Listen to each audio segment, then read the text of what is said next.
है मित्रों, यह तो हम जानते हैं कि भगवान राम ने जल समाधि ली, लेकिन क्यों? यमराज यह जानते थे कि भगवान की इच्छा के बिना भगवान ना तो स्वयं शरीर का त्याग करेंगे और ना शेषनाग के अंशावतार लक्ष्मण जी। ऐसे में यमराज ने एक चाल चली। एक दिन यमराज किसी विषय पर बात करने भगवान राम के पास आ पहुँचे। भगवान राम ने जब यमराज से आने का कारण पूछा तो यमराज ने कहा कि आपसे कुछ जरूरी बातें करनी है। भगवान राम यमराज को अपने कक्ष में ले गए। यमराज ने कहा कि मैं चाहता हूँ कि जब तक मेरी और आपकी बात हो उस बीच कोई इस कक्ष में ना आए। यमराज ने अपनी बात को आगे बढ़ाते हुए कहा कि अगर कोई बीच में आ जाता है तो आप उसे मृत्यु दंड देंगे। भगवान राम ने यमराज की बात मान ली और यह सोचकर कि लक्ष्मण उनके सबसे आज्ञाकारी हैं, इसीलिए उन्होंने लक्ष्मण जी को पहरे पर बैठा दिया।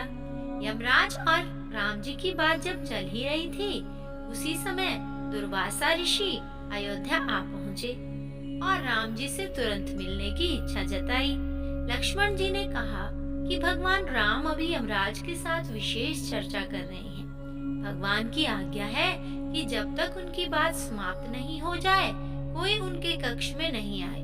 इसीलिए आपसे अनुरोध है कि आप कुछ समय प्रतीक्षा करें। ऋषि दुर्वासा लक्ष्मण जी की बातों से क्रोधित हो गए और कहा कि अभी जाकर राम से कहो कि मैं उनसे मिलना चाहता हूँ, अन्यथा मैं पूरी अयोध्या को नष्ट करके शाप दे दूंगा। लक्ष्मण जी ने सोचा उनके प्राणों से अधिक महत्व उनके राज्य और उनकी जनता का है, इसीलिए अपने प्राणों का मोह छोड़कर लक्ष्मण जी भगवान राम के कक्ष में चले गए। भगवान राम लक्ष्मण को सामने देखकर हैरान और परेशान हो गए। भगवान राम ने लक्ष्मण से पूछा कि यह जानते हुए भी कि इस समय कक्ष में प्रवेश करने वाले को मृत्यु दंड दिया जाएगा, तुम मेरे कक्ष में क्यों आए हो? लक्ष्मण जी ने कहा कि दुर्वासा ऋषि आपसे अभी मिलना चाहते हैं, उनके हट के कारण मुझे अभी कक्ष में आना पड़ा है। राम जी यमराज से अपनी बात पूरी करके जल्दी से ऋषि दुर्वासा से मिलने पहुँचे। यमराज अपनी चाल में सफल हो चुके थे। राम जी ने यमराज ने कहा आप अपने वचन के अनुसार लक्ष्मण जी को मृत्यु दंड दीजिए। भगवान राम ने अपने वचन से विवश हो चुके थे। राम जी सोच में थे कि अपने प्राणों से प्रिय भाई को कैसे मृत्यु दंड दिया जाए।